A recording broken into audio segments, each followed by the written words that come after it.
धन्यवाद।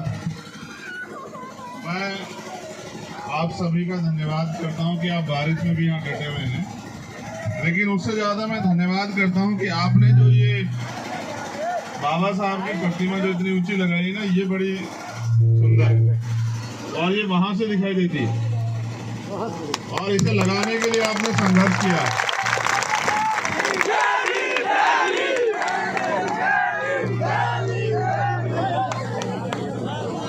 लेकिन सिर्फ बाबा साहब की प्रतिमा लगाने से काम नहीं चलेगा। जब बाबा साहब जो सपने देखते थे और वो जो चाहते थे हमारे लिए, वो हर घर तक पहुंच जाएगा, तब जाके कुछ बदलाव होगा। अभी तो हमारे पास ना जमीनें हैं, ना रोजगार है, ना नौकरी है, ना ही अच्छे घर हैं, ना ही सुविधाएं हैं। तमाम तरह की चीजों से हमारे लोग वंचित। तो अभी बहुत काम करने की जरूरत है। मैं इस गांव के साथियों का धन्यवाद देता हूं और यहाँ के जो नौजवान हैं उनसे अपील करता हूं कि वो आगे की लड़ाई को भी समझें कि आगे की लड़ाई कितनी महत्वपूर्ण है। एक तरफ सरकार हमारे सारे अधिकार छीन है, दूसरी तरफ हम गुलामी सहना नहीं चाहते। तो यहाँ हमारी नौजवान बहनें भी खड़ी हैं, उनको देख के लगता है कि वो भी बहुत संघर्षशील। तो उन बहनों को भी, माओ को भी, सबका बहुत बहुत धन्यवाद। आपने मुझे यहाँ बुलाया, मैं फिर आपके बीच किसी दिन आऊँगा। अब तो मैं शिवपुरी जा रहा हूँ। मैं आपसे एक वादा कर सकता हूँ, बस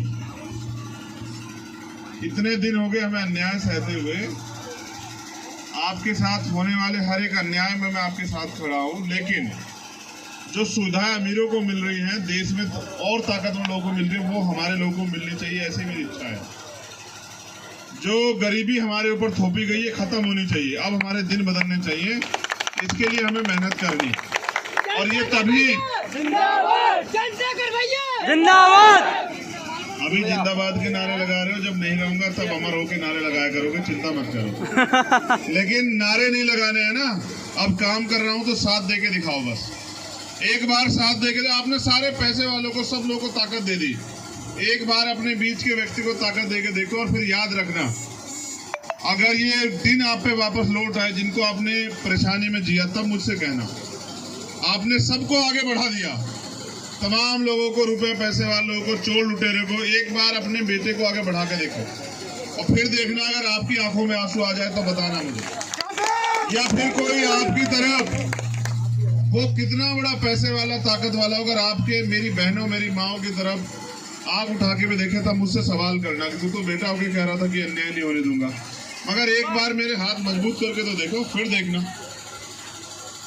तो इसलिए मैं आपसे अपील करने के लिए आया। मैं तो आता रहूंगा मध्य प्रदेश, लेकिन ये इस जिंदगी से बाहर निकल के और जो जिंदगी सब लोगों को मिल रही है, उस पर भी आपका बराबर का अधिकार है। बाबा साहब संविधान में उतने अधिकार आपको देखे गए जितने दूसरे लोगों को। फिर भी आप गरीबी में, भुखमरी में, परेशानियों में रह रहे हो और ये सोचते हो कि हमारी जिंदगी कोई भगवान आके बदल देगा। नहीं, अब बाबा साहब ने आपको वोट दिए, आप अपनी वोट से अपनी जिंदगी बदल सकते हो। तो अपनी इस बार अपनी किस्मत का फैसला खुद करना, किसी अमीर के भरोसे मत रहना। मैं लिख कर देता हूँ कि आपके आंसू जो है ना, ये सूख जाएंगे, जिन आंसू को आप इतने लंबे समय से बहा रहे हो।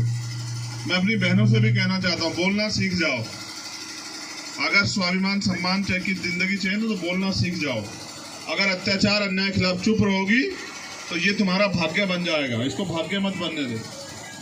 ठीक है, अपने हक के लिए आवाज उठाओ और तुम्हारे सम्मान और अधिकारों के लिए तो लहू का आखिरी कतरा चुकाने के लिए सारे भाई खड़े हैं।